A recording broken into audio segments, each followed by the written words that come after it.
bem-vindos ao podcast RGPC Incêntia DCM Littler, e este será sobre o tópico de pessoa-chave no cumprimento normativo.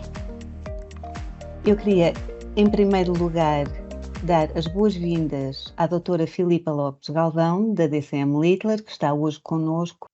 Olá, Tânia, muito obrigada pelo convite. É sempre um prazer fazer parte desta parceria e podermos participar num tema tão, não é propriamente novo, mas está na ordem do dia, tem sido, e as empresas agora vão ter que começar a implementar aqui determinados procedimentos normativos e, portanto, vamos ver como é que vai correr e vamos debater aqui um bocadinho a nova legislação quanto ao tema. Então, Filipa, eu tenho para si uma pergunta introdutória. Como a Filipa disse, nós estamos aqui assim perante uma nova obrigação legal e eu queria lhe fazer a pergunta sobre os membros da administração. Será que eles têm alguma responsabilidade aqui assim nesta nova matriz do programa de cumprimento normativo? Têm algum ónus? O que é que eles devem fazer? No fundo, aqui a questão do regime geral de prevenção para a corrupção estabelece uma obrigação para entidades abrangidas. E as entidades abrangidas são pessoas coletivas com sede em Portugal que empreguem 50 ou mais trabalhadores, as sucursais em território português de pessoas coletivas com sede no estrangeiro que também empreguem 50 ou mais trabalhadores também estão abrangidas. A administração direta e indireta do Estado, quando é muito este o crivo dos 50 ou mais trabalhadores, sendo certo que existe aqui uma exceção nas autarquias locais que tenham menos de 10 mil habitantes. Pode-se questionar esta opção, mas é o que a lei estipula. Neste momento, a lei estabelece estas como entidades abrangidas, ou seja, estamos a falar de pessoas coletivas que têm uma obrigação. Mas as pessoas coletivas, apesar de terem a sua responsabilidade, elas são geridas por entes privados, ou seja, daí também terem gerentes, administradores, que são essas pessoas que tomam a decisão. A lei estabelece que as entidades abrangidas adotam e implementam um programa de cumprimento normativo e tem que incluir pelo menos um plano de prevenção de riscos de corrupção e infrações conexas, um código de conduta, um programa de formação, um canal de denúncias e, posteriormente, também mecanismos de avaliação deste programa normativo e a implementação de sistemas de controlo interno relativamente a estes programas que são implementados. Ora, uma pessoa coletiva adotar e implementar tem de ser decidido por alguém, não é? Alguém físico. E daí a administração tem que o fazer. Portanto, a administração é que tem que se organizar para que seja redigido o plano de prevenção dos riscos, com a análise, com avaliações prévias, com a verificar a forma de prevenção adequada à própria estrutura, o código de conduta e ética pelo qual se irão reger, como serão feitas as formações e como é que vai ser gerido o canal de denúncias. Mas também tem a obrigação aqui de nomear um responsável do cumprimento normativo e de dotar esse próprio responsável dos meios humanos e técnicos necessários às suas funções. Ora, neste sentido, cabe à administração definir como é que isto tudo se vai processar. É um ônus que lhe está incutido. E depois a lei estabelece aqui o Regime Geral de Prevenção da Corrupção, que, no seu artigo 11, que o próprio órgão de administração ou dirigente das entidades abrangidas é responsável diretamente pela adoção e implementação dos programas de cumprimento normativo. Ou seja, está aqui a apontar o dedo, vocês estão sob a égide de uma pessoa coletiva, mas eu vou-vos apontar aqui o dedo a vocês que tomam decisões. E aqui surge uma novidade aos regimes que costumamos ter, que é uma responsabilidade direta de adotar e implementar, apesar de terem um responsável pelo cumprimento normativo. Isto parece às vezes um bocadinho, então, mas eu nomeio alguém para responsável, mas no fim do dia eu vou ser responsável. Porque é a gestão de topo que é responsável por essa nomeação também. E no final Exatamente, de contas eles são os responsáveis máximos. Se bem que há já aqui assim uma equiparação muito grande a nível da responsabilidade, não é? Eu estava a exatamente. falar de responsabilidade direta, mas depois também vão ter responsabilidade subsidiária. A nível de responsabilidade, a gestão de topo, está aqui. Ao nível da responsabilidade de controle nacional, à semelhança de outros regimes, a gestão, os membros dos órgãos estatutários, que gerem efetivamente as empresas, são responsáveis subsidiários, não pela contraordenação, mas pelas coimas, pelo valor das coimas que seja, porque depois também existe, noutros âmbitos, existe também uma discussão jurisprudencial engraçada que é, quando se diz: "O gerente é responsável", não, é responsável pela contraordenação, não é pela contraordenação em si, é É pela é coima, pelo pelo pagamento da pagamento da coima. coima quando a organização já não dispõe de fundos suficientes Exato. para pagar a coima. Portanto, está também um bocadinho aqui ligado à administração danosa, não é? Ou danosa ou realmente as empresas às vezes perdem clientes e deixa de haver dinheiro. O pensamento aqui é, ainda que não haja dinheiro, houve uma infração, a empresa tem a obrigação de pagar isto, ainda que não tenha dinheiro, porque decisões foram tomadas. E essas decisões infringiram normas. Ora aí está, e alguém terá de ser culpabilizado e alguém terá de ser ressarcido, e daí essa responsabilidade acrescida a nível da administração. Exatamente. Administração, órgãos estatutários. Mais uma coisa relativamente à administração, que é, por exemplo, as normas ISO, e há uma norma ISO diretamente relacionada aqui assim com a implementação de sistemas de gestão da prevenção da corrupção, apontam frequentemente que deverá ser a administração, os órgãos estatutários, ali assim a gestão de topo, topo, topo, que deverão ficar a cargo da aprovação de políticas, e eu vou estender aqui o conceito, por exemplo, ao código de conduta. A Filipa concorda? Eu, como trabalho muito na área de laboral, eu não tenho como não concordar, porque são os membros dos órgãos estatutários, a administração das empresas, que têm a obrigação de definir as normas e as regras com que o trabalho e a empresa se irá gerir. Ou seja, isto são, como é que uma empresa ou um administrador poderá dizer: "Este trabalhador incumpriu", se inicialmente não estipulou como é que isso ia ser cumprido, ou o que é que quais é que eram as definições do que havia a cumprir. Se queremos responsabilização, temos também que emitir e responsabilizar-nos pela emissão de regras claras e que levem ao como é que eu avalio um incumprimento se eu não sei o que era o cumprimento? Um bocadinho assim. E estas normas vão nesse sentido, de dar à administração a obrigação de definir normas específicas. Ok, muito obrigada, creio que ficou tudo super claro. A Filipa abordou anteriormente um bocado a figura do responsável de cumprimento normativo. A Filipa tinha indicado que este será nomeado pelos órgãos da administração, pela direção de topo das organizações. Eu vou-lhe perguntar quais são então os requisitos legais que esta figura deverá assegurar, Ora bem, se alguns. a lei estabelece que, deve ser, designado um responsável do cumprimento normativo e aponta aqui determinadas características e eu depois já irei às funções dele em si mesmas, mas as características prévias para definir quem é que deverá ser a pessoa, que deverá ser nomeada. Refere um elemento da direção superior ou equiparado. Logo aqui dá-nos a entender que deverá ser algum elemento da administração, mas já lá iremos, que pode ser discutível.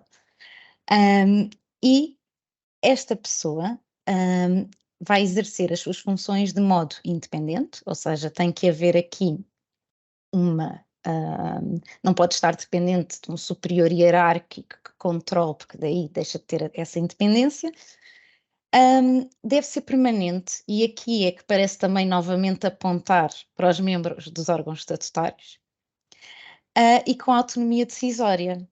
Ora, todos estes indícios parecem apontar diretamente, vamos ter que nomear um administrador ou ou conselho fiscal ou alguém, mas na minha opinião não é tão redutor assim.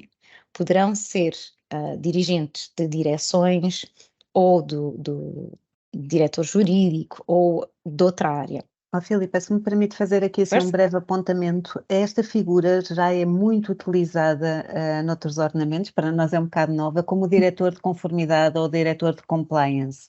Normalmente é um elemento de direção intermédia, não é administração, mas está imediatamente abaixo, só responde à administração e fica a seu cargo toda a conformidade legal da organização. Não sei se concorda comigo que temos aqui assim uma figura muito semelhante entre este diretor de conformidade ou diretor de compliance com esta figura do responsável do cumprimento normativo. Parece-me que bate exatamente no objetivo. O grande problema é que, nem é problema, é uma questão que quando se faz este diploma legislativo, está-se a aplicar como entidades abrangidas, empresas com mais de 50 trabalhadores. Ora, mais de 50 trabalhadores será uma média empresa em Portugal, tendo em conta o tecido empresarial em Portugal, em que a maioria são pequenas e médias empresas. Uma média empresa, quando confrontada com este diploma, diz assim: eu não vou abrir um departamento para compliance, eu não tenho budget para isto, não consigo. Então o que é que eu vou fazer? Quem é que eu tenho na qualidade que possa dar uma perninha, porque isto é sempre dar uma perninha, passa a expressão, que me possa fazer isto. E aliás, nós já vimos também, houve uma decisão de um tribunal na Bélgica relativamente à proteção de dados, em que se juntava a pessoa A figura o do DPO. DPO com o Compliance Officer.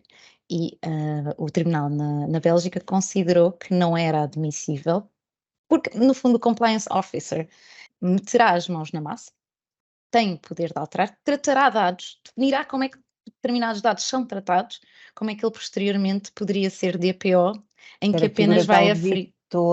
Do sistema, é isso mesmo, estava ali assim a reunir sobre a mesma égide duas figuras que são incompatíveis. Eu não posso ser auditor e auditado ao mesmo tempo, e o papel do DPO é um bocadinho esse, é auditar o sistema, verificar quais são os pontos fracos, para que depois o diretor de conformidade, o diretor de compliance, possa corrigir, mitigar esses riscos. Realmente aqui é assim uma informação muito boa. Ou seja, olhando para a organização de médias empresas, terá que ser numa área de auditoria, porque pode haver aqui alguma acumulação de funções, mas com alguma cautela. Em grandes empresas, claro está, fará todo o sentido haver departamentos intermédios, o que já é há anos que é aplicável em bancos. O Compliance Officer é, na área bancária, é uma entidade que já existe há muito tempo e que sempre teve o seu espaço para trabalhar, aplicando-se agora a outras áreas neste regime. E daí ter a sua independência, a permanência que parece também apontar um bocadinho para os membros de órgãos estatutários, porque a Sim, permanência. exercer as suas funções em permanência, mas eu creio que pode ser entendido se calhar de um outro ponto de vista, é que não pode ser, por exemplo, no regime de avença, de subcontratação, alguém que venha à organização dar umas horas do seu tempo e no resto do tempo faz outra coisa. Não, Eu concordo. quem for aqui assim o responsável do cumprimento normativo desempenha sempre aquelas funções, ainda que desempenhe outras também dentro da organização, prevendo que organizações mais pequenas não vão ter alguém só para ver aqui assim o estado e o avanço do programa de cumprimento normativo, poderá ter outras funções, mas tem sempre aquela égide sobre si, é sempre responsável do cumprimento normativo. Concordo, até porque, em termos de subcontratação, tenho sérias dúvidas, porque ainda que se subcontrate, avanças são mais ou menos fáceis de terminar, tudo tem o seu tempo. Um vínculo laboral será, mais não é co também não é complexo, mas existe toda outra envolvência dentro da empresa que não de um subcontratado, por isso também não me faria muito sentido. Mas posso estar enganada e tudo em direito pode ser argumentado. Tudo é subjetivo, estamos perante uma lei que é muito nova, que creio eu que ainda não foi muito estudada, ainda apresenta alguns pontos fracos e alguns pontos que será necessária a concretização doutrinária, e podemos Aliás também nós estar a desbravar aqui um bocadinho o caminho nessa concretização. aliás, há pouco tempo o MENAC, tomou posse, não é? Certo? E penso que já deve ter a sua caixa de correio inundada de pedidos de parecer, de esclarecimentos Sobre o relativamente teor a da lei, sobre a ex letra da lei. exatamente, porque às vezes parece haver aqui, alguma, Algumas incongruências. incongruências. Por exemplo, agora falávamos do responsável. Então no artigo 5º nós dizemos que são as entidades abrangidas que adotam e implementam, mas depois no artigo 11 a responsabilidade já é da administração de adotar e implementar. Não só Eu essa, eu acho que há percebo há há alguns casos um bocadinho mais crassos, quando eles definem, os elementos mínimos obrigatórios do plano de cumprimento normativo e não prevêem o sistema de controlo interno, e depois temos uma coima associada a uma falta de controlo interno. exatamente, isso é E é flagrante. crasso, é muito É. crasso. Mas temos outras, temos outras. A Não, e nível até de controle nacional. comparativamente com a diretiva, ou seja, na parte mais do whistleblowing, até a diretiva está num determinado sentido e depois É a nossa transposição, se bem que quando houve a transposição ergueram-se muitas vozes doutrinárias a exaltar a nossa transposição como sendo uma das mais completas. Eu não tenho essa visão da nossa transposição na Lei 93 de 2021. Eu acho que foi uma cópia, mal adequada à nossa realidade, com sim, montantes muito grandes para coimas que não são. Porque, quer dizer, nós já temos tanta coisa que poderá ter mão dentro de um sistema de denúncias. Temos a AT, temos a ACT, temos a ASAI, porque as queixas que vão ser admitidas são sobre crimes financeiros, são sobre proteção de dados. Aliás, todo o sistema depois irá levar a uma proteção de dados que envolve o tratamento de dados extremamente sensíveis. E depois ainda estamos a prever coimas na ordem do montante de 250.000 euros, que é o montante máximo da coima. É realmente algo que as organizações terão de ter atenção e redobrado cuidado no momento da implementação. o que temos que ver é que nós também já temos um panorama de muita regulamentação e temos regulamentação para tudo e obrigações, porque, por exemplo, eu não estou a ver uma empresa de construção civil, como as há, imensas, que tem mais de 50 trabalhadores, que então eu tenho que ter um diretor de obra. Tem que ter, higiene e segurança no trabalho. Agora tem que ter mais, quem faça o tratamento dos dados pessoais, ou uma pessoa que pelo menos parcialmente esteja alocada. Se eu tiver uma ISO, porque necessito, também tenho que ter uma pessoa para fazer, preparar a documentação e Certo, e depois preparar as as auditorias auditorias. anuais. Exatamente. Agora tem que criar mais um departamento em que tem que ter o compliance. E depois também tem que criar uma task force para a gestão das denúncias internas. Eles dizem, e pessoas para fazer o trabalho efetivo. Onde é que cabem?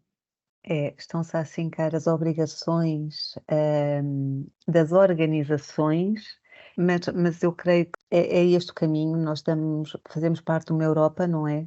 Está a ser harmonizada estamos com bastantes problemas aqui, assim, a nível da corrupção, se calhar também no setor político, mas aí, assim, escapa aqui, assim, um bocadinho a parte das organizações, mas acho que é realmente esse o sentido. Está-se a onerar muito, as organizações, mas é esse o caminho dentro de uma União Europeia em que as coisas se querem uniformes e harmonizadas. E era necessário. O que eu também acho é que tem que haver a sensibilização, ou seja, Sim. E a a sensibilidade concomitan também do órgão legislativo, na adequação. exatamente, exatamente. Ou seja, adaptar às realidades que temos, às várias realidades, nós temos muitas. E se é verdade que uma grande empresa deverá fazê-lo, a pequena empresa também o deverá fazer, mas à proporção. Mas isso eu acho que posteriormente vamos caminhar Nesse sentido. para termos aqui várias realidades que fará e a legislação faz todo o sentido. Tem e é aplicável e deve ser aplicável e concordo plenamente. Agora, a forma como o fazemos é que tem que ser às vezes com um bocadinho mais de sensibilidade. E E adequação à realidade estrutural do próprio país, não é? exatamente. Filipa, estamos aqui a Ah, falar em desculpa-me. responsabilidade das organizações. Eu vou-lhe pedir para me comentar, por favor, um bocadinho sobre o que é entende ser a responsabilidade civil, mas também a criminal, se alguma houver, da parte do responsável de cumprimento normativo, porque é ele que vai levar à frente este sistema, não é? E aí está, lá está um bocadinho aquela questão da incongruência, porque o responsável pelo o cumprimento, normativo tem determinadas funções, garantir e controlar a aplicação do programa de cumprimento. Ora, então ele tem aqui uma responsabilidade a seu cargo, que já não é a responsabilidade do órgão de administração de aprovar e implementar, já é apenas de garantir. E aqui existe uma, responsabilidade pelas, contraordenações também, no artigo 21, em que o próprio, para além dos titulares dos órgãos de administração ou dirigentes das pessoas coletivas, o próprio responsável pelo cumprimento normativo é também responsável pelas contraordenações, quando, e aqui está, quando pratiquem os factos ou quando conhecendo ou devendo conhecer a sua prática, não adotem as medidas adequadas para lhes pôr termo imediatamente. Estamos aqui a imputar já uma responsabilidade sancionatória ao responsável pelo cumprimento normativo. Isto tudo, sem prejuízo da responsabilidade criminal. A responsabilidade criminal será mais direta quanto ao crime que se pretende prevenir, como no artigo 3º, que este regime é corrupção e infrações conexas, ou seja, se estiverem cumpridos todos os requisitos estabelecidos no Código Penal, terá sempre responsabilidade. Agora, por incumprimento das suas funções, temos aqui uma responsabilidade que é atribuída por este regime e, ao nível civil, se as suas funções estiverem bem discriminadas, a violação a título doloso, das instruções documentadas da empresa, poderá excluir a responsabilidade da empresa e recair sobre o próprio, responsável do cumprimento. Para tal, então, a organização deverá ter documentação interna que preveja então estas funções e o que é que está a cargo, o que é da responsabilidade do cumprimento do responsável do cumprimento normativo, para além daquilo que está na lei, discriminar ponto por ponto o que é da sua incumbência fazer no programa de cumprimento normativo, certo? No sistema de gestão de prevenção da corrupção. Exatamente. É necessário para se poder imputar uma responsabilidade civil que exista uma obrigação que foi incumprida, Estaremos aqui a falar de responsabilidade comissário comitente, ou mesmo disciplinar, porque se não for um membro do órgão estatutário, está sempre sujeito à responsabilidade disciplinar. certo? Certíssimo. Então acha que deveriam haver procedimentos disciplinares já previstos e elencados para o incumprimento do normativo interno referente aqui assim ao nosso programa de cumprimento normativo, por exemplo, que o incumprimento da política de combate à corrupção poderá levar a um procedimento disciplinar nos moldes de alguma coisa já previamente procedimentalizada, como nos dizem as ISOs, ou crê que se deve prever o incumprimento aqui assim poderá realmente resultar num procedimento disciplinar e já está? Se estamos a falar da relação laboral, os procedimentos disciplinares já têm a Código sua de trabalho. previsão no Código de Trabalho e têm processos já definidos com as garantias legais para o trabalhador, que está em alegado incumprimento, para que o mesmo também se possa defender. Estar a divergir, porque quando criamos um regime à parte, muitas das vezes pode colidir com o regime que existe. E estando no âmbito de uma relação de trabalho, em que existe já no Código de Trabalho estipulado um procedimento, também tem concretizado o procedimento prévio de inquérito, mais ou menos de investigação, tudo isto, garantir, ter a certeza que existem as garantias legais e depois caber à entidade empregadora escolher a sanção a aplicar dentro do rol, de acordo com a proporcionalidade, estamos novamente a entrar no que é mais adequado e proporcional, eu considerando que não há necessidade de implementar um outro regime, que já existe lei que dá Sim, mas respaldo a esta situação. poderemos prever, por exemplo, que se alguém for realmente condenado na prática de um crime de corrupção, isso dá lugar a despedimento mesmo.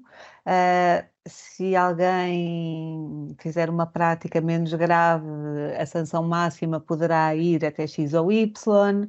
Nesse sentido, a procedimentalização. Seria sempre muito mais limitativo.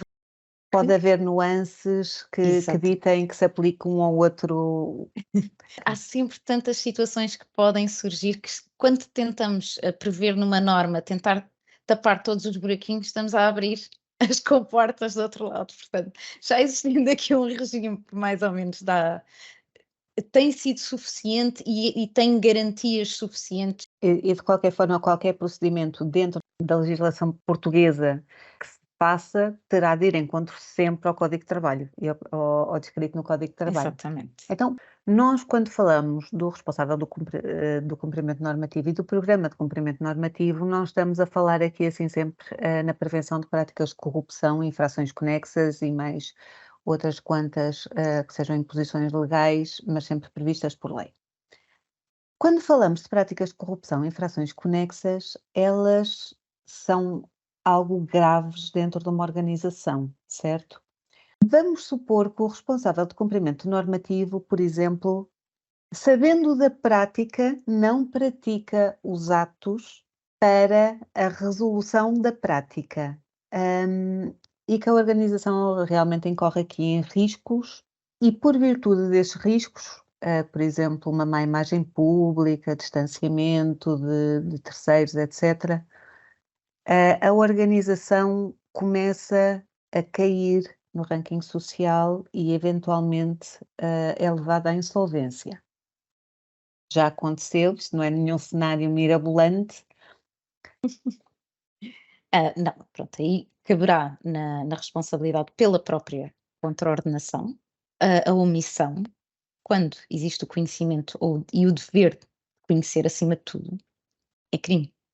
Ou seja, quando existe um crime, o seu não reporte ou a cessação da conduta, portanto, aí entraremos na parte Não. criminal, à Responsabilidade qual criminal. a entidade lesada poderá sempre fazer um pedido de indenização civil. Portanto, não Então, está estamos previsto aqui completamente de estão acordo. contraordenações, mas a prática criminal depois será outra e já será tratado, sendo certo que provar que foi este ato que levou a toda uma escalada até à insolvência, pode-se provar também a ser algo complicado. Não impossível, mas complicado. Filipe, então aqui assim, a figura do responsável do cumprimento normativo é uma figura de bastante responsabilidade dentro da organização. Aquilo que o diploma nos transmite é que sim, é uma pessoa de responsabilidade máxima, mas que não exonera a responsabilidade da administração, mas que estará obrigada e responderá pela própria contraordenação, não pelas coimas. Aqui já estamos a falar de diferente da responsabilidade subsidiária, mas responderá pelas coimas quando exista a incompletude aqui do plano de prevenção, que o sistema falhe e não tenha sido restabelecido imediatamente, como se requer. Sim, existe aqui uma grande responsabilização, mas porque faz sentido. Porque, ao fim e ao cabo, nós temos aqui vários âmbitos: o plano de prevenção, o código de conduta, o programa de formação, o canal de denúncias, a verificação se o sistema funciona e se tem controlo. Tudo isto é bastante. São políticas, manuais, etc.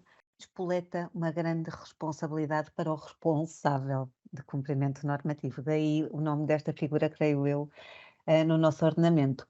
À parte da figura do responsável de cumprimento normativo, temos também outra figura central que será o gestor de denúncias internas. Algum requisito legal?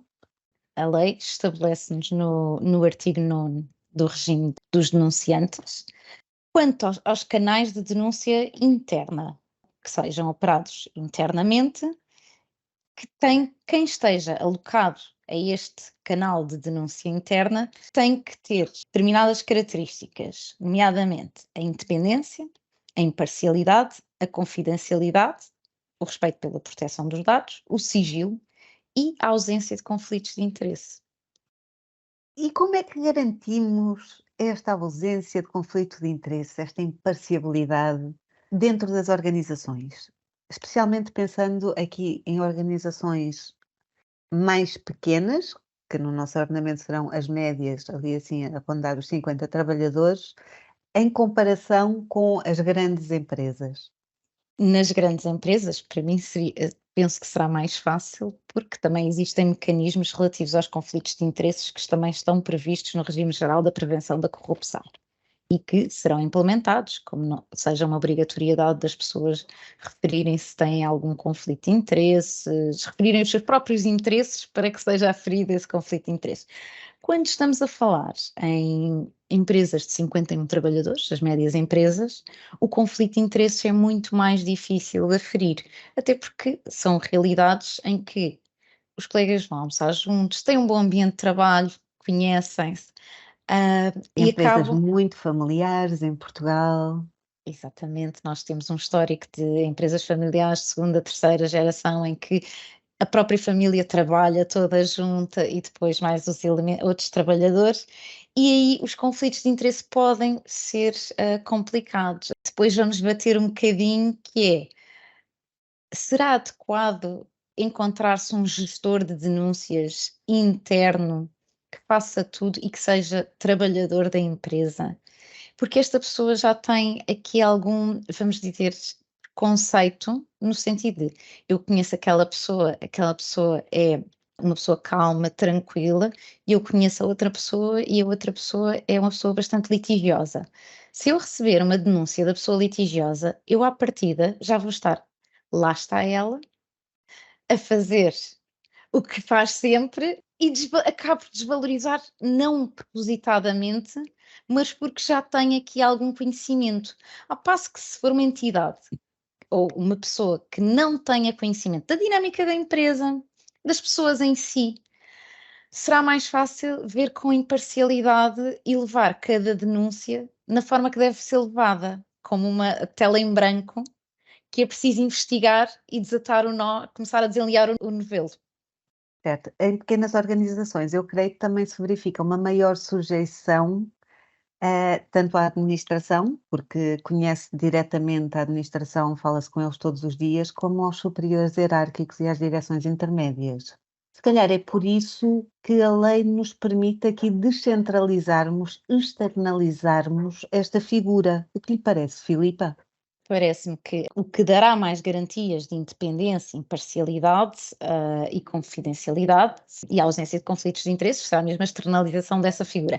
Sendo certo que não é totalmente isenta de conflito de interesses, porque se a administração que lhe está a pagar também não terá grande vontade que as denúncias que sejam contra a gestão de topo e os membros dos órgãos estatutários, que é quem lhes adjudicou. Isto numa realidade mais pequena, mas parece-me que elimina muito da parcialidade que pode existir dentro das empresas.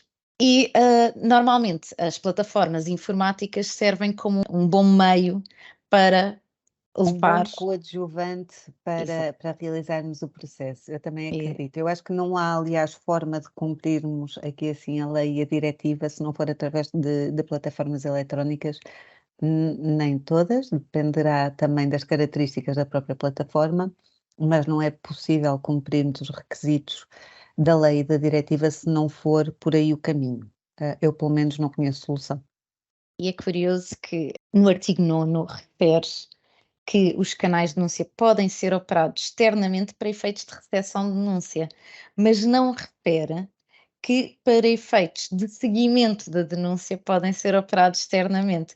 Algo que a diretiva refere que para efeitos de recepção e seguimento pode ser externalizado. Aí está uma daquelas discrepâncias da transposição da nossa lei. Mas, no entanto, nós não nos podemos esquecer que a diretiva aponta o âmbito mínimo. Por isso, creio que por aí deveríamos seguir, se calhar, um bocadinho mais pelo lado da diretiva. E já de seguida, Filipa, vou-lhe perguntar qual é a diferença entre recepção e seguimento e o que é que comportará cada uma dessas etapas, mas creio que não haverá qualquer penalização de organizações que tenham então esta parte de seguimento externalizada. Portanto, aqui, quanto à recepção da denúncia, é a implementação do canal, ou seja, ter um ponto de contacto que recebe e sabe o que é vai fazer com a própria denúncia. E esta recepção envolve também as plataformas informáticas, ou seja, haver uma plataforma informática que depois deriva numa entidade externa e essa entidade externa refere: recebemos uma denúncia. E depois o seguimento, na minha ótica, será a investigação dessa denúncia. A Ora, investigação mais completa, certo? exatamente, a Então, eu, recolha. eu vou só clarificar aqui assim um bocadinho aquilo que a Filipa está a dizer. Então, para a Filipa, a parte de receber a denúncia, fazer aquela investigação prévia, só de aferir a admissibilidade da denúncia e a comunicação com o denunciante será a parte da recepção, e depois a parte da investigação propriamente dita é a parte do seguimento. Penso que será isso que será uma interpretação literal aqui do número 3, quando ele refere apenas para efeitos da recepção de denúncias. No entanto, penso que o seguimento também se pode referir ao seguimento que é ser interlocutor com o denunciante. Ou seja, os passos que estão relacionados com a própria interação com o denunciante ter que ser interno, ter que ser a própria empresa a dizer: "Nós recebemos, está neste estado a admissibilidade desta denúncia", e depois posteriormente dar o feedback. Agora, os atos internos adequados à verificação, esquematicamente na lei, está no artigo 11, onde diz especificamente seguimento da denúncia interna, por isso é difícil aqui alegar a possibilidade de externalização. Mas, sendo certo que muitas das vezes, por exemplo, nos procedimentos disciplinares, as empresas optam por pedir aos advogados que façam a instrução dos processos disciplinares, procedimentos prévios de inquérito, que façam esta parte investigativa. Vamos pegar então no exemplo que deu há pouco de uma empresa de construção civil que tem ali 50 trabalhadores e que se vêem de repente perante a obrigação de procederem a investigações internas para ver se há ali indícios de corrupção ou não. Eu creio que lhes escaparia completamente ao controlo este processo de investigação. Eu creio que aqui teremos mesmo, eu creio que foi uma falha na transposição da lei, em que se lembraram da parte de recepção e depois não se lembraram da parte de seguimento. Exatamente, eu acho que se pode fazer uma interpretação extensiva, até porque na prática será muito complicado estar uma administrativa, ou seja, ou mesmo a diretora de recursos humanos, a ouvir os trabalhadores sobre. Nem eles se sentem à vontade para falar, e a experiência que nós temos é que quando somos advogados e estamos num procedimento disciplinar, que estamos como instrutores, na qualidade de instrutores, a ouvir pessoas, as pessoas abrem-se e não têm problemas em falar dos factos. Estamos a falar de factos.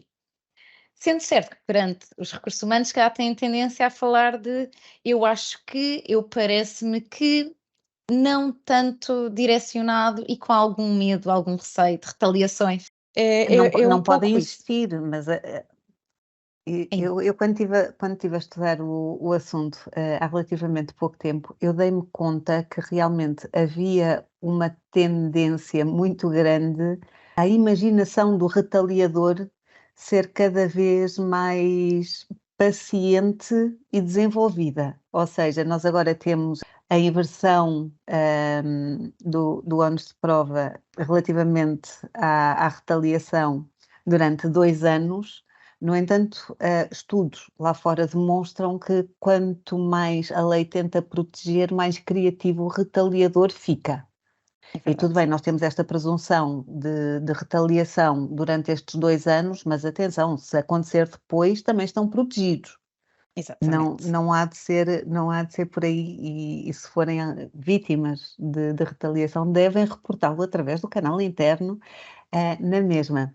Mas eu concordo completamente com a Filipa. Eu creio que, aliás, não há figura melhor dentro das organizações ou fora das organizações do que os advogados ou a equipa legal que lhes dão suporte já nos procedimentos disciplinares para assumirem esta função de equipa de investigação. E vou-lhe perguntar um último tópico, que é se a lei prevê algum tipo de responsabilidade direta ou subsidiária para o exercício destes cargos, tanto como gestor de canal, portanto, para o recebimento de denúncias, como depois para o processo de investigação.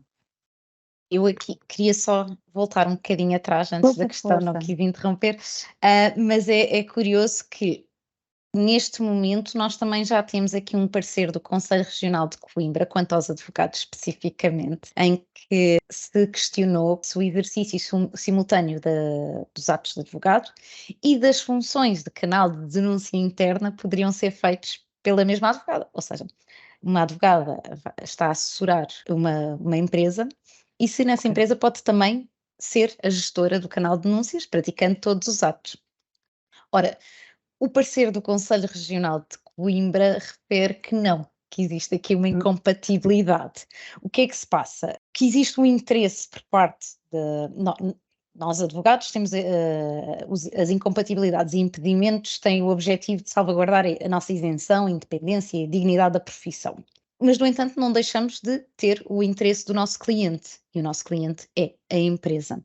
E que no final do dia pode contender, se nós fazemos um mandato forense, que pode contender, e aliás, podemos estar a gerir uma denúncia que depois irá originar um processo judicial. Foi considerado que existe aqui uma incompatibilidade. será contra o vosso cliente, porque o vosso cliente é a organização, certo?